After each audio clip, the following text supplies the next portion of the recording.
All right, well, welcome to the 2026 Legislative Review, the first one anyways.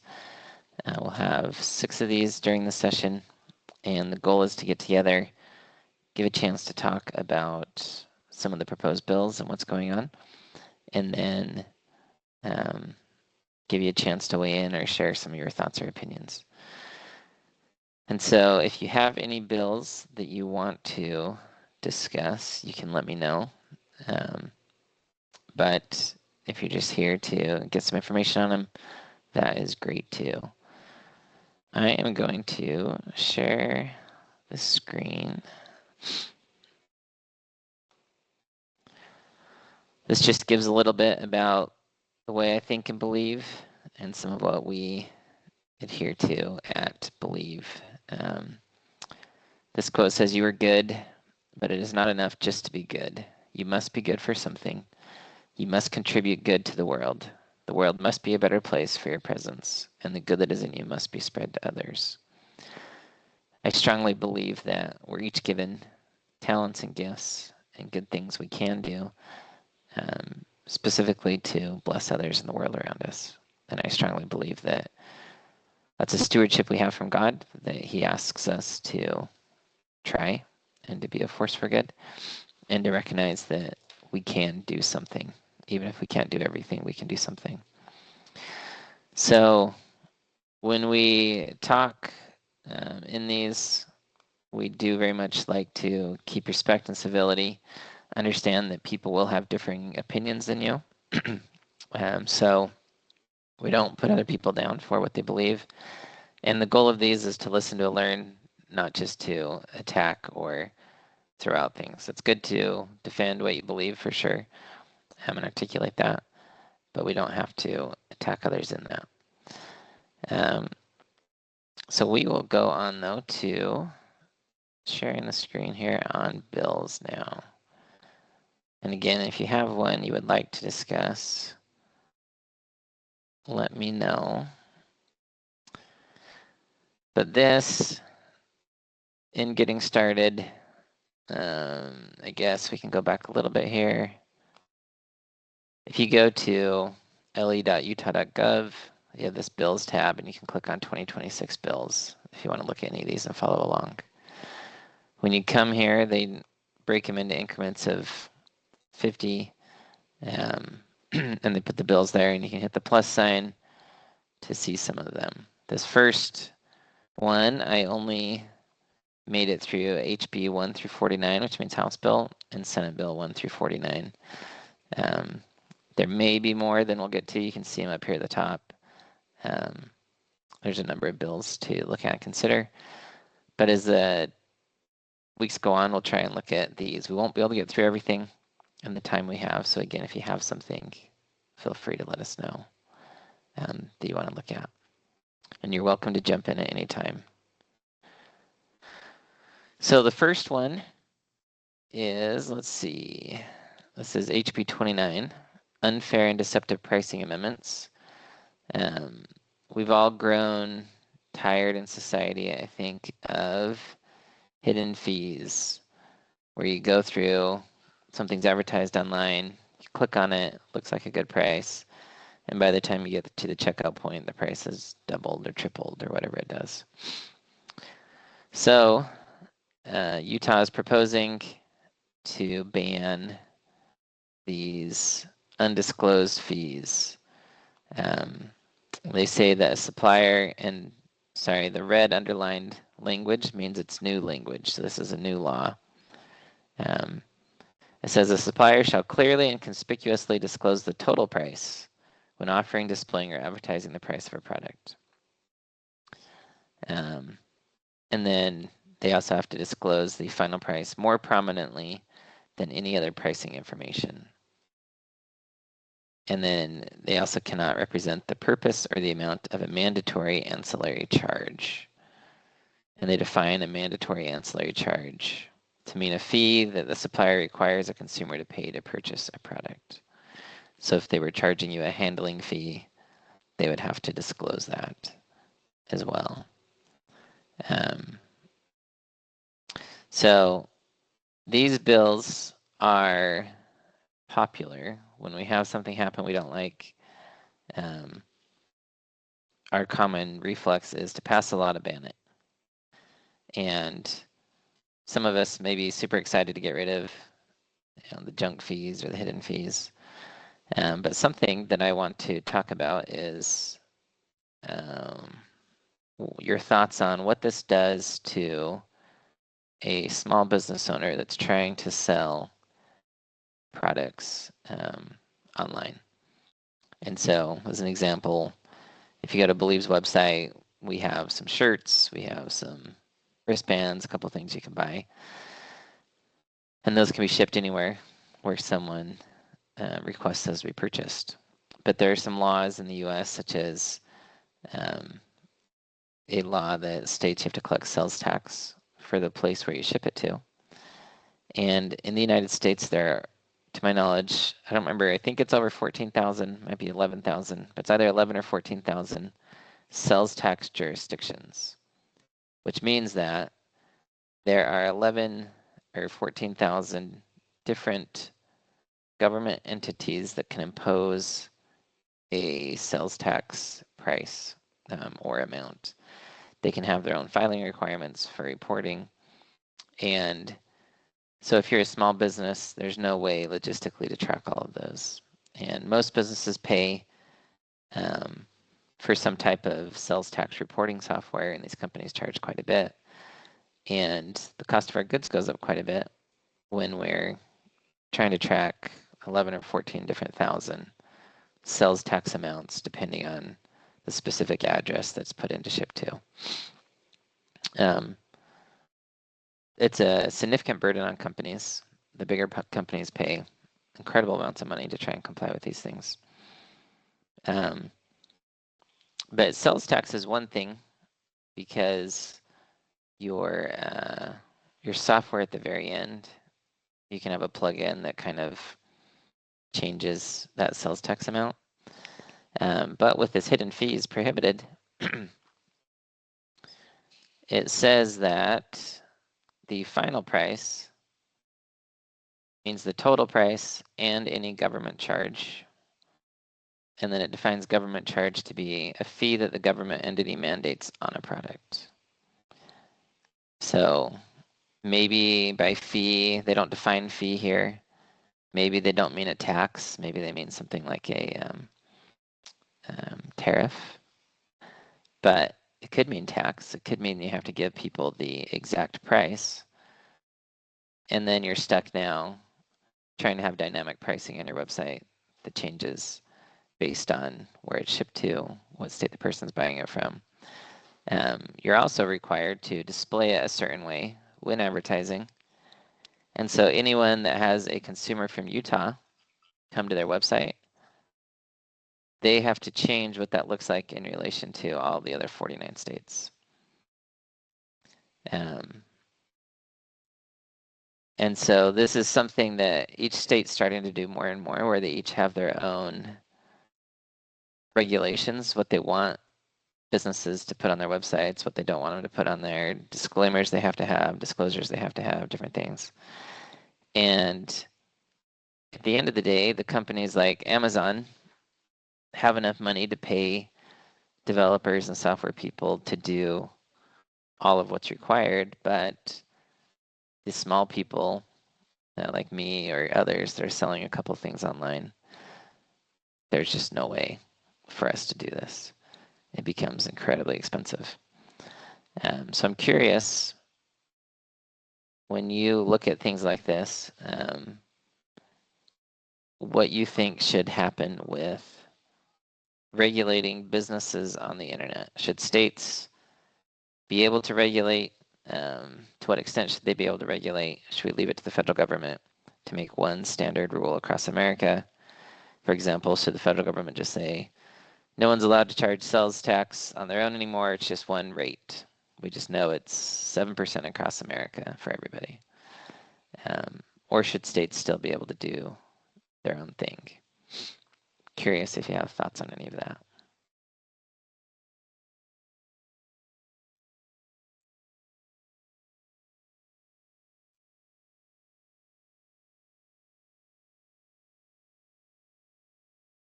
Austin, I see your point with how it's. What would?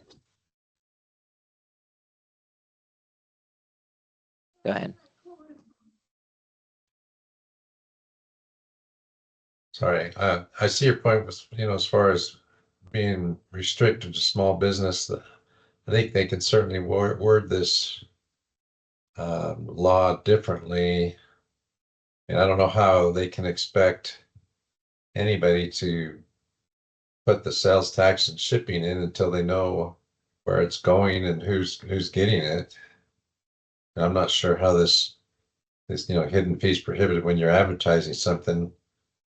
One of my pet peeves is car dealers who advertise something, and when you walk in there, there's so many other things they've added on to the cost that you're just like, I wasted my time coming down here. But those aren't sales tax, or there are other weird things that they add on. And so, I mean, I can see a little bit for both. They just need to, I think, be more specific on what a hidden fee is. I mean, to me, sales tax and shipping isn't a hidden fee. That's just something people ought to realize that's going to be added. Okay. Yeah, those are good points with the car dealerships. I think if anyone's ever been to one, they probably have the same amount of heartburn over what they talk to you about the price being and what it ends up being, for sure. But it is interesting to me that many of these consumer protection laws that get passed, they tend to, I mean, they certainly help shut out some bad business. I'm not saying they don't. But I think in general, they tend to shut out more and more small business. And they make it harder and harder for small businesses to exist. And it kind of cements in the power of bigger businesses. As an example, the federal government passed a bill, I think it was under the Obama administration, that mandated that seed producers, or people who sold seeds that you could grow, they had to start putting the seeds through rigorous cleaning standards. And many of the smaller shops that were producing seeds couldn't comply. And they had to either sell out to the bigger ones or go out of business. And it cemented in so that there's now very few seed producers because very few of them could comply. And it was interesting because the federal government wanted to make sure that the seed that we put in the dirt was clean enough to put in the dirt, I guess. I don't know. But that's one that often concerns me when we look at these types of protections.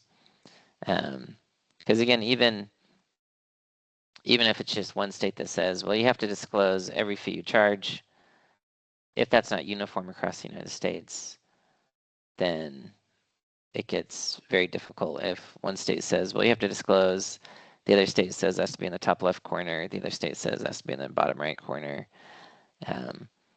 When we start to get really granular on these things, how do you produce a website that's responsive to wherever people are in the state?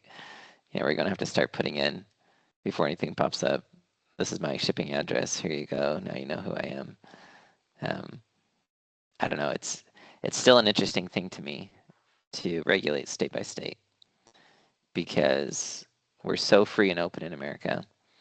And the Constitution, the US Constitution, gives Congress the power.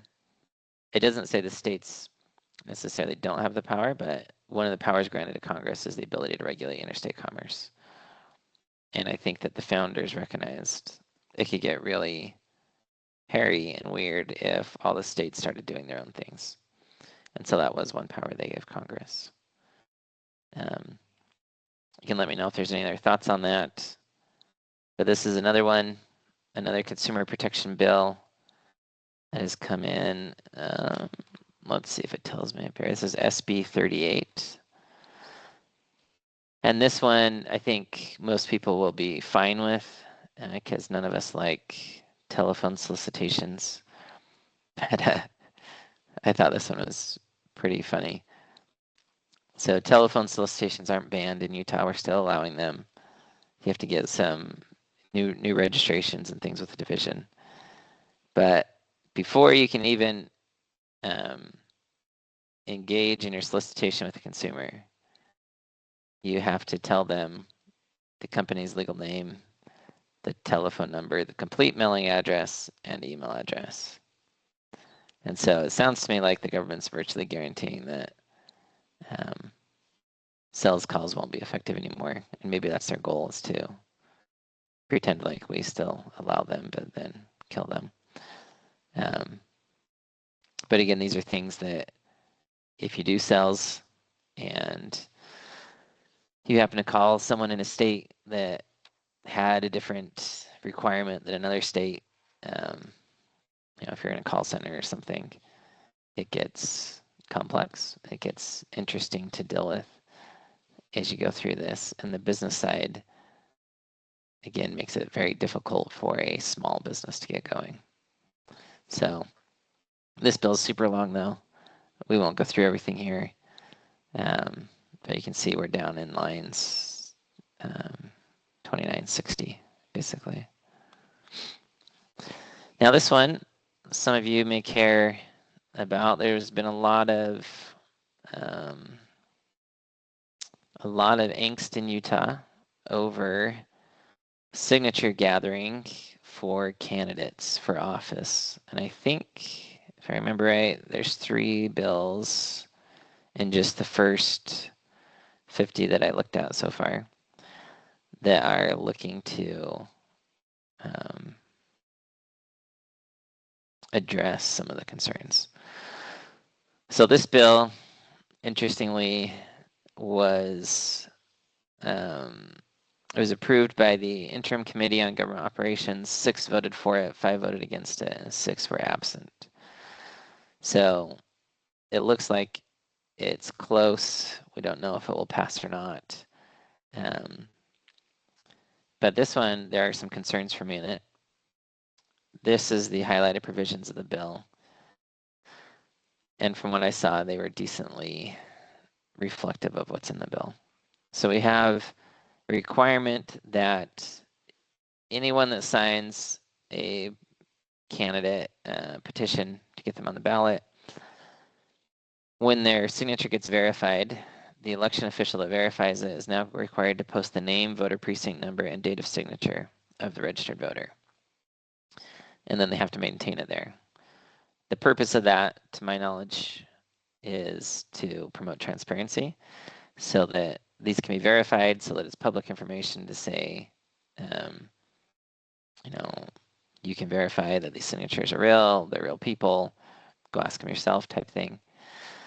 And I'm certainly a fan of transparency in government, but the next line gives me concern because along with posting this, the election official is required to send an email notice to the registered voter that says, this is the information we just put about you online, and hey, if you're uncomfortable with this here, you can actually have it removed from the candidate nomination petition. So one of the reasons I say it's a concern to me is because when I ran for Attorney General as an independent, the only way for me to get on the ballot was to gather signatures. There's just not another method for independent candidates. And what this does, it's one thing to send the voter an email and say, hey, if you're uncomfortable with your name online for everyone else to see and get mad at you about, then you can have it removed. But this also, since it's public and everyone can see it, it allows any other candidate, especially those with a lot of money, to instantly show up your house and try and convince you to remove your name from that person's signature packet. So my bet is that any candidate that gathers signatures in opposition to the one with the most money, all those people will have people showing up at their door pretty quickly after signing. Maybe I'm crazy on that. Maybe they won't care. Maybe it's not a concern. But I'm not a huge fan of giving them, this thing instantly to say, okay, here's everyone that signed. Now you can go get removed. It'd be one thing maybe if they said, once all the signatures have been verified and they have enough, we'll post them online, but the people can't remove them at that point. If it was something like, hey, you submitted, you can get them removed when it's not public, so your name's going to go online. But if they can't remove it anymore, once it's public, then there won't be the concern of harassment from other candidates and things or their campaigns. But this one does concern me that we post, everyone can see, and then you could have people showing up at your door. So that one's there. That's HB 27. We have HB 32. That, again, from the Republican or Democrat side of things, I wasn't crazy concerned about this, but from the independent side, it is concerning to me for the independent candidates. When I was getting signatures, there were a lot of volunteers that helped to gather signatures for those. This bill is proposing that it require that any individual who collects signatures to complete trainings, that the government will have a training course, you have to go through it and essentially get certified. This is coming in response to Governor Cox and John Curtis, I think it was, having some signature gatherers that were forging signatures and different things because they were getting paid per signature. And so now they want to require that each signature gatherer goes through training. If you don't go through training, then the whole packet gets rejected. And again, one of the problems with that is it says right on the packet that to a person signing, you can only sign one of these. If you sign more than once, it's a criminal offense. But you never get notice if your packet was, the packet that your signature was a part of was rejected. So those ones are there. This one also has an email and text message notice that they want the government to send. So kind of interesting there. And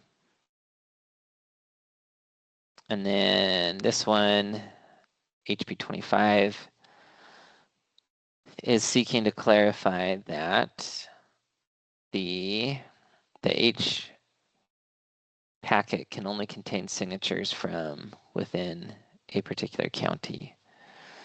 So this is something that actually may have come in response to also from when I ran for office. There's a few things in here that I think may harken back to that a little bit.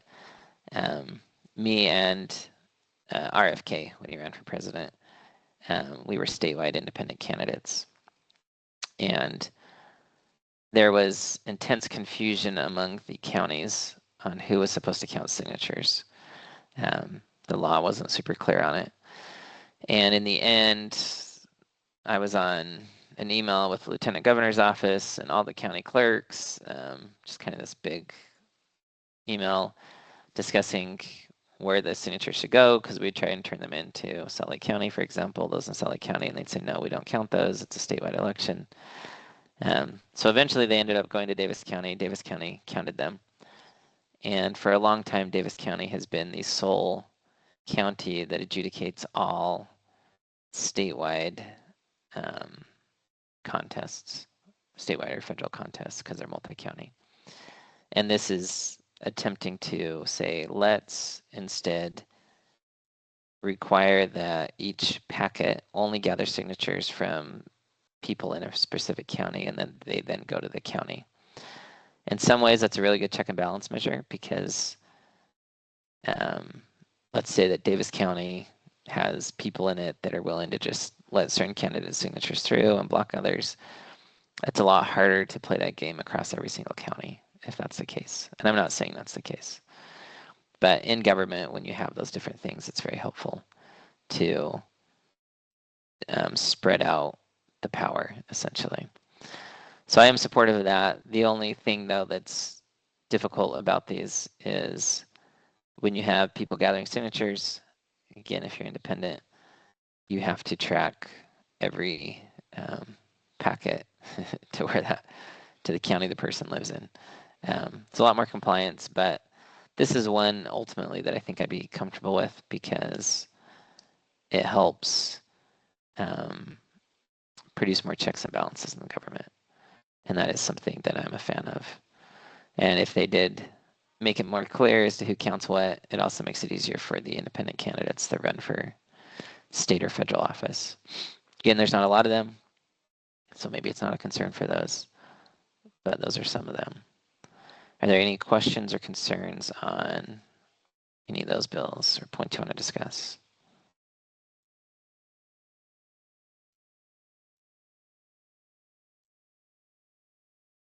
And I imagine there will be other ones of these too that will come up because there was a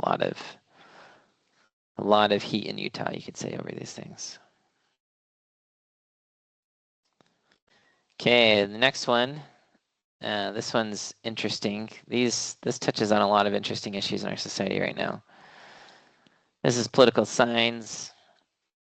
We don't love all the political signs. There's been a law in Utah for a long time that you're not supposed to put political signs on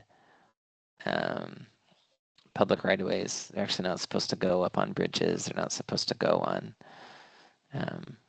street corners, different things, unless it's on private property.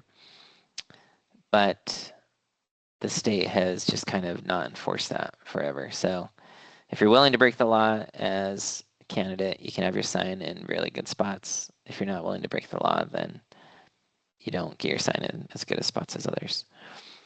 But they go through and they do give penalties to a person that sticks this on a utility pole, a light pole, an electric utility box, a traffic control device, or any railroad sign or signal.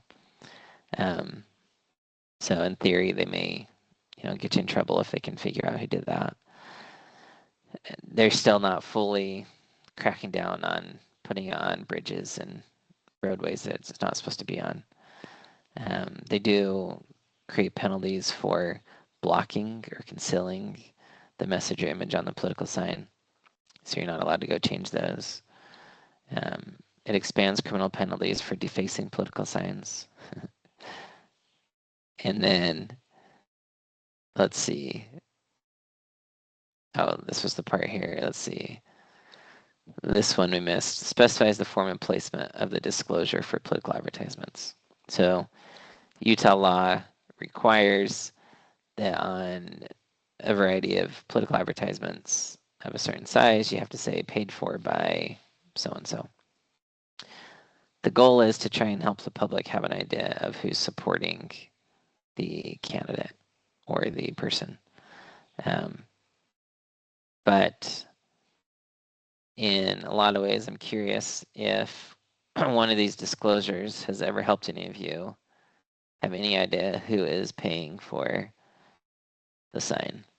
If it says paid for by Friends of Orrin Hatch, does it help you know anymore who that is or who that isn't? Here in Utah, our campaign finance laws are pretty lax. There's no limits on what you can donate to a state candidate. So if someone wanted to, they could donate $1 billion to a state candidate. There's no caps on that. And you can donate through entities here in the state, such as a 501c4 organization, where we have no idea who's really donating to the 501c4.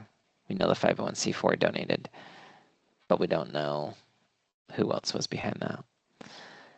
And so I've always been a little curious about why we require these disclosures when it's really easy for anyone with money to still hide who they are and what they're doing. But I'm curious if any of you have thoughts on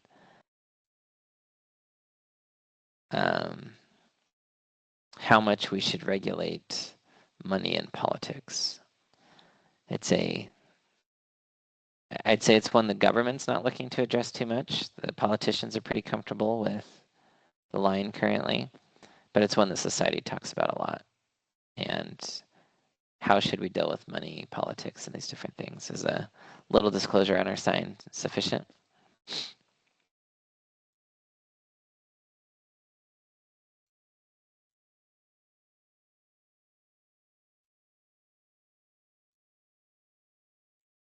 So I have a question. I don't really see how, if it's just on someone's sign of who paid for it, how that helps us. Because no one pays attention really to the small, minute details on them. Yeah, well, I think the question is if you did, and it said paid for by friends of Austin Hepworth, for example, then you go, oh, great. Friends of Austin Hepworth helped pay for this. That'd probably be obvious to most if there's a sign for Austin Hepworth, right? So the question is, even if you do read it, is it doing anything?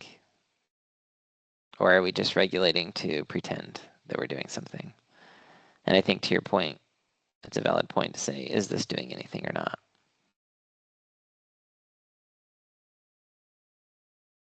Okay.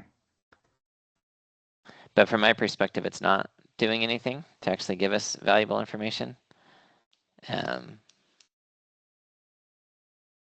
But I am still curious if others feel differently.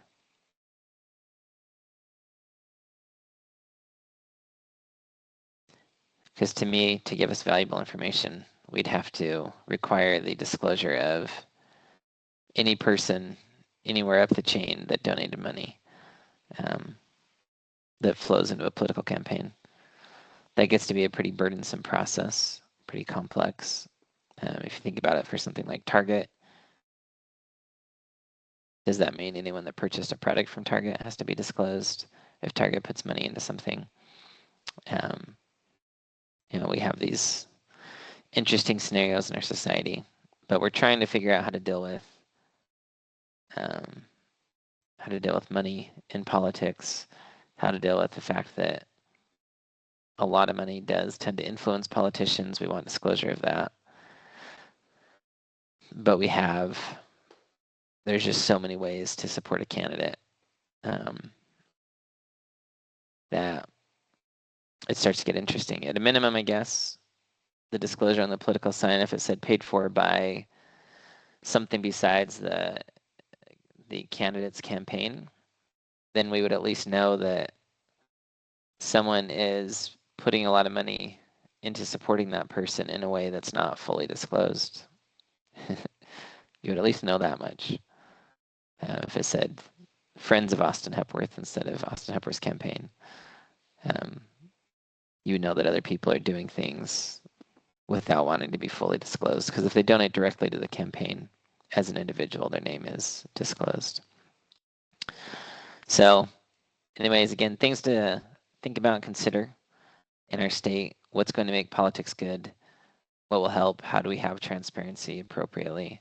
How do we not? But with that, I'm always interested in bills that propose to remove some checks and balances from the government. And we have HB 38. It's a super long bill on counties. It's changing a lot with the way counties operate. When I say changing a lot, to us, it'll probably still look very similar, but a lot of the internal workings or little changes to code provisions, I should say they're making a lot of little changes in this bill. And I'm always curious where these come from, who proposes these. That's another piece we don't have transparency on in Utah, is we just don't know. But they're proposing, the blue strike through is they're proposing to remove this. Currently existing law states that if you're a county official that willfully violates the provisions of the county chapters, you become guilty of a Class A misdemeanor. So it becomes a criminal offense to willfully go against these, meaning you had knowledge and you chose to. They are proposing to remove that and simply say, if you are found guilty if you're adjudged guilty of violating any of the provisions of this chapter, then for a period of 5 years, you'll be ineligible for appointment to or employment in a county position. And if you're a county officer or employee, you have to resign. So it's kind of this thing of break the law at will, and if we catch you, you just have to get a new job for 5 years. But it doesn't have to be, we're not even banning you from employment with the state. It's just with a county position, you could still be employed with the city or the state if you willfully violated these chapters. And that's always a concern for me. I don't think we should remove checks and balances, but I do wonder, I saw this last year too, they started removing the ability to put an elected official in jail for breaking the law. And that in 2024, when I ran for office, I talked openly of the need to enforce the law and put government officials in jail who were willfully breaking the law. And then 2025 came and they removed some of the ability to do that. And here's another one removing it. So I don't know if we actually got them scared a little or if it just, they realized, wait, someone could prosecute me, or it was something completely different. I don't know. But the timing's interesting on those. But this is one, a lot of this, I don't have a lot of opinion on. They're little things they're making. But this line, I would highly recommend we keep in because I think it's an important check and balance.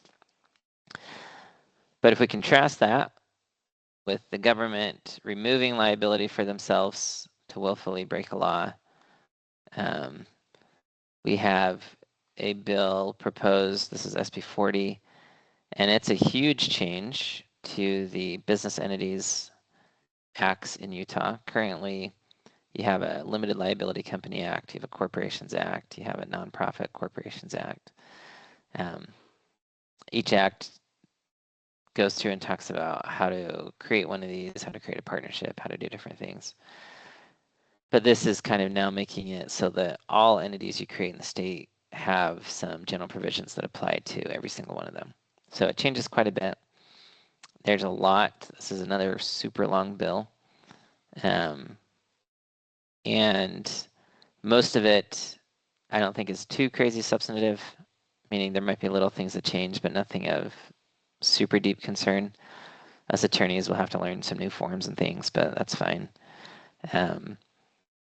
But again, looking at them taking away liability for government officials, they're proposing to add in a new thing to say that if you sign a paper that comes to the division and it had some incorrect information in it, then you can be sued for a loss someone suffered by relying on that bad information.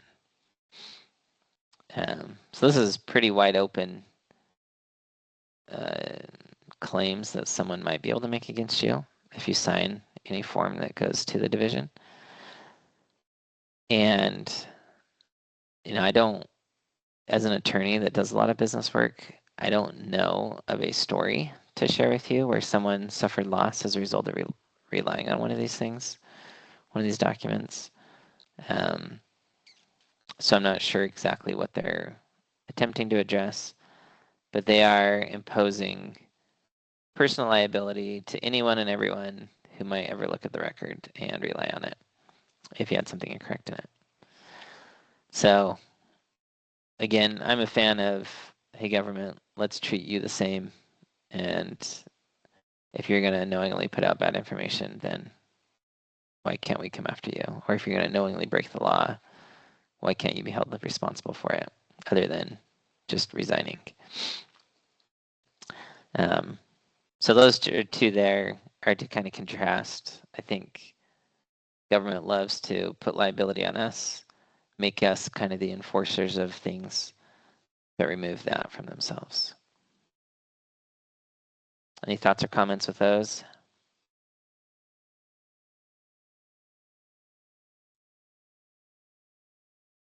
This one is an interesting one. I don't know if you know what dyed diesel fuel is. There's two types of diesel fuel you can buy in general, I should say, two general types. You can purchase the normal diesel fuel, and it's subject to state and federal sales tax. The sales tax on fuel, it goes to for the roads. And the theory is that they can kind of charge you a appropriate amount of tax for how much you're using the roads based on how much fuel you're burning. But there were the off-road enthusiasts that have diesel-powered vehicles that are operating them not on roads, and they lobbied at some point and said, hey, it's not fair, we're paying sales tax. Why don't you let us buy diesel fuel for our off-road vehicles that's not paying for the roads? Because why would we pay for the roads if we're not using them with our off-road vehicles? So somewhere along the line, the government agreed, and they started dyeing this diesel fuel red. And so you could see red diesel fuel is bought without the sales tax. Normal diesel fuel is bought with the sales tax. And it's illegal to operate a vehicle on the highway if you have the red dyed diesel in it, because you're not paying the sales tax on it. So the police for quite a while would, if they pulled you over in a diesel, they would check your gas tank just to see if it had red diesel fuel or normal diesel fuel. So this bill that I was proposing to make it illegal for them to inspect your gas tank unless the policeman has probable cause to believe that you have red diesel fuel in there, if they've received consent from you, or if they're at a port of entry checking just normal diesels.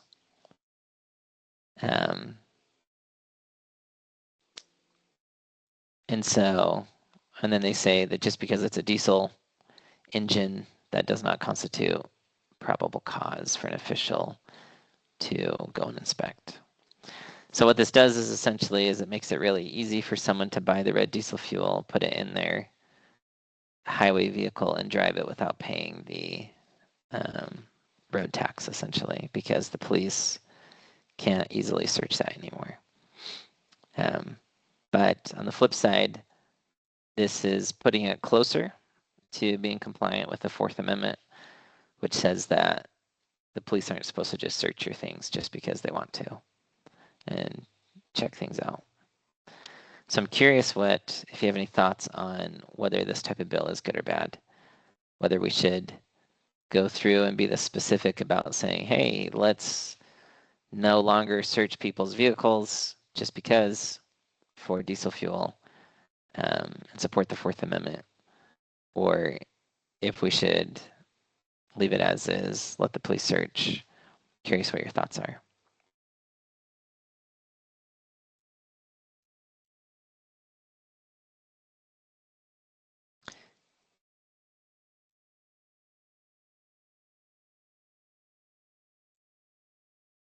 And one of the reasons I ask is because, to me, if we believe strongly in the Constitution, the Fourth Amendment, the need to have privacy and let people, break the law if they want to break the law type thing until there's a reason to believe they are. When we do it through bills like this, where we go through and specify Fourth Amendment protections down to a level as granular as dyed diesel fuel, then it makes it, then we're starting to get to the place in society where we now have to legislate, okay, the police can check your vehicle for a gun or for drugs, or they can't. And we start to go through every single thing. It produces an incredible amount of legislation, for one. It produces an incredible amount of rules for the police.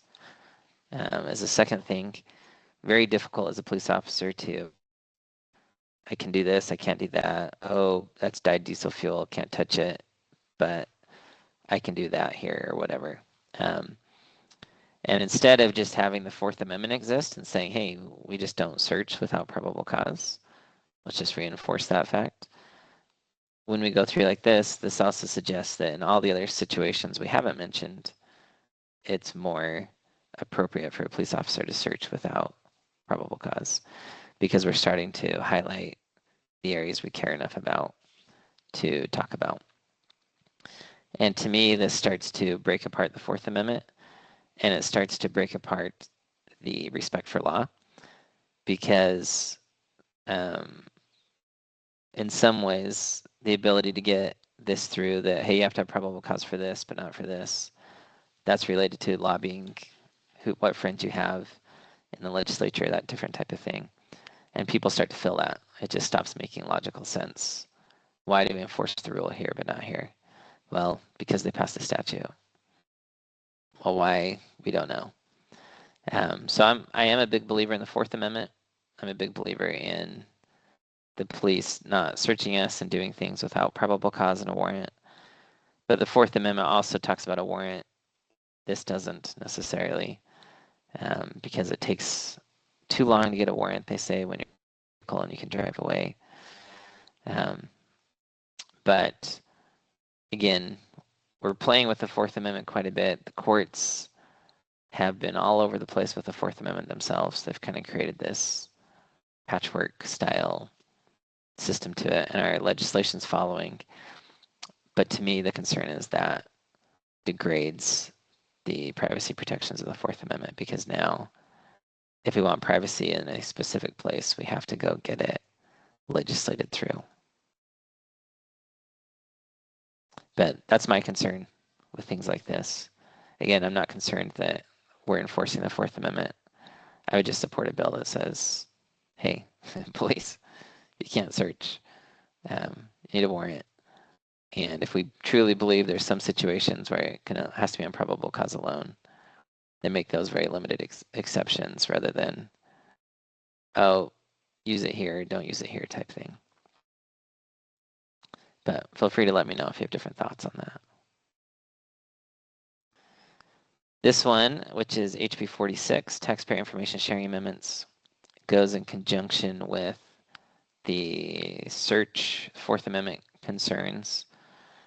So here in Utah, if you live in the home that you own, you get a reduction in property taxes. If it's a rental, you pay more in property taxes. And so there's an incentive for people to claim more than one property as their personal home, essentially. So this bill proposes to say, hey, you know what? We have a pretty good idea of where people live as a government. The driver's license division, which is the division listed here, knows where people register their driver's license, and that's most likely their home. So they're proposing that the driver's license division shall, which means they have to, send the county assessor the name, date of birth, and address of each registered driver in their county. And then the county assessor is supposed to use that information to verify that a person lives at that house.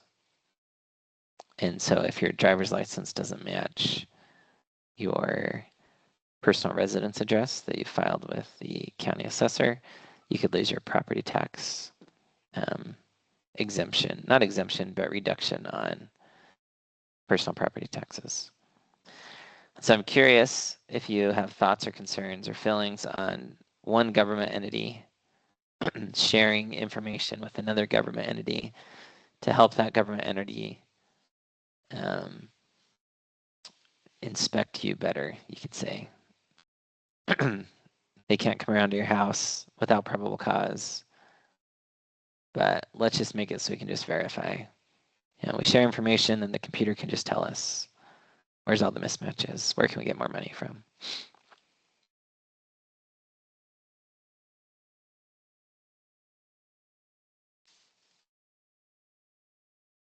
I have a question.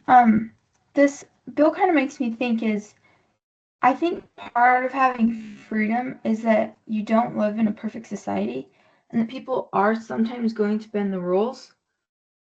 So I think in this situation, like, people might be bending the rules on property taxes, but then this solution that they're presenting is regulating so much more about where you live and down to the gritty details. And so I guess my question kind of is this a more tyrannical approach solution, or more like, I don't know how to explain it, but the opposite? Yeah, so I think they would argue it's an efficient way to verify. To say if people want the benefit of paying lower property taxes on their home, then we're just checking. It's just a simple way to verify, is what they'd say. But this is something that it's interesting to think about from the tyrannical side of what it starts to do when every interaction you have with the government, if it's cross-shared across every agency and all information is perfectly shared quickly and AI can immediately flag the second something's off, then it can produce a state where we start to live in more fear, or we know we're way more regulated, way more watched because it's all efficient now. The computer just checks it all. We know right away. And I was talking to someone that runs some Airbnbs, and they were saying that they really don't like renting out Airbnbs to people my age or older. They said the Airbnb gets kind of beat up and pretty dirty after. But they said if they rent it to the younger generation, they're super respectful of the property. They leave it crazy clean, and it's really easy to work with them in the Airbnbs. They can always trust that it's going to be in a good spot for them. And this Airbnb owner attributed it to, she said, we have cameras on the front of the house, and when older people walk up to it, she said, they just ignore it and walk in. They just try not to look at it, pretend it's not there. She said, but the younger generation's fully aware that cameras are there, and they will smile at the camera, wave, say hi, because they know that they're being watched. And I thought about that, and I'm not saying that's true or not true in how people act necessarily, but I thought about it and I thought, what does the feeling of always being watched do? The younger generation right now has high anxiety rates and high depression rates, but they've also grown up in a world where everyone has a camera. There's a video camera in everybody's pocket. And if you do something stupid or you mess up, it could become the next viral video where all of America's laughing at you. And so it makes it, I think, so that people are more afraid to try to do things. And I do think that feeling of being watched all the time could start to produce a lot deeper anxiety in people. And so it's interesting to look at things like this to say, do we want our government to be crazy efficient and be able to identify immediately if someone's violating a rule? And if so, what impact does that start to have on our psyche? Maybe it doesn't. Maybe this doesn't do anything. Maybe it does, but I do think about that often. And I think, to your question, is this tyrannical in nature? Maybe not the thing in and of itself, but maybe what it could become if we continue to cross-reference databases and share more and more and more, where we were required to give the information in order to get a driver's license, and then suddenly they've cross-checked and they know everything about us, right? We're certainly moving that way as a society, but I guess this helps us think about if we want to support that continued movement or not. This one, I do think is a good bill. It's, again, kind of sad that maybe we haven't had it so far. This is HB 39. And this imposes a new obligation on jails. This one talks about county jails. Down here later, it talks about correctional facilities, so the state level, I think. And they're putting a duty on these officials to make sure that the jail is operated in accordance with a system of independently administered standards applicable to jails, and that you have a regular schedule of inspections. To me, that's kind of something our government should be doing, should have independent standards that are ensuring that we're operating in a good way. We're auditing, making sure of that. And apparently that's not been a requirement for jails. previously in Utah. But it also makes me wonder how many other places has it not been a requirement for in the past. And I would support a broad bill to just say, let's do this for all the government. Let's have you have some good standards. You have to follow an administration, and we'll come out of you and inspect to make sure things are on the up and up. This one, HB 24, is interesting. It reduces the penalty for driving through a school zone. And again, this hasn't passed yet. We don't know if it will pass or not. But if it's a 20-mile-per-hour school zone, it used to be a Class C misdemeanor. He wants to reduce it to an infraction, which just means you pay a fine if you weren't going more than 29 miles per hour through the school zone. I kind of bet that won't pass because that's kind of a sensitive thing. But he also proposes to make it so it's no longer criminal at all to operate a motor vehicle. Well, sorry. So this is, it repeals this criminal offense that talks about the operator security, that's insurance. But he does say he wants to increase the penalty for failing to have evidence of insurance from an infraction to a Class C misdemeanor.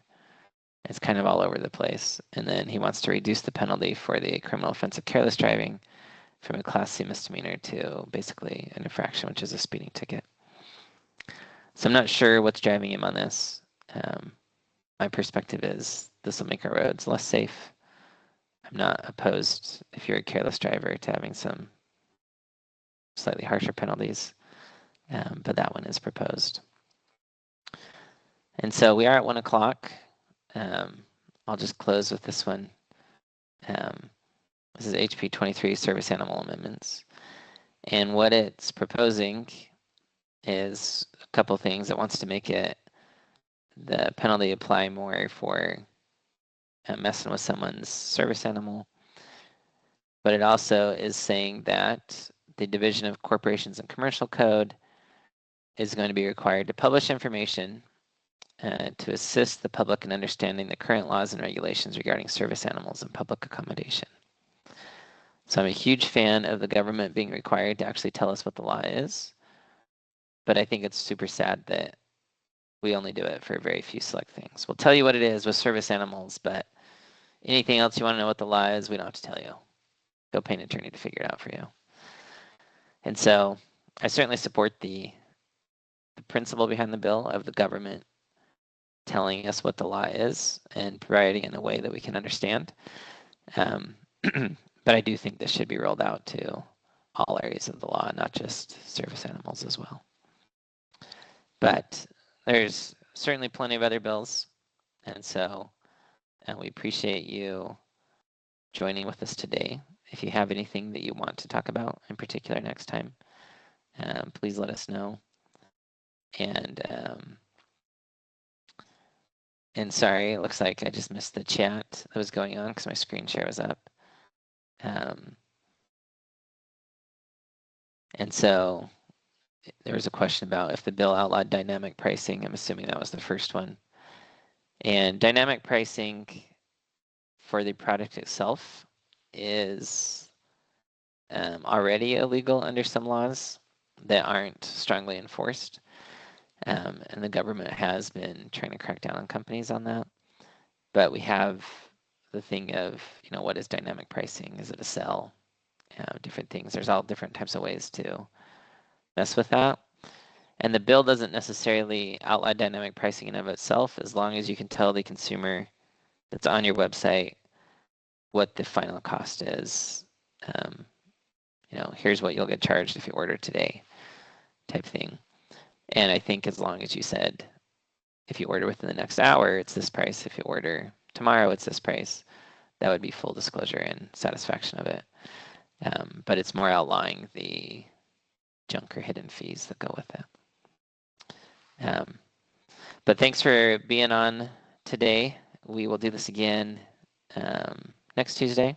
So if you have friends or anyone else that you want to share this with, feel free to do that.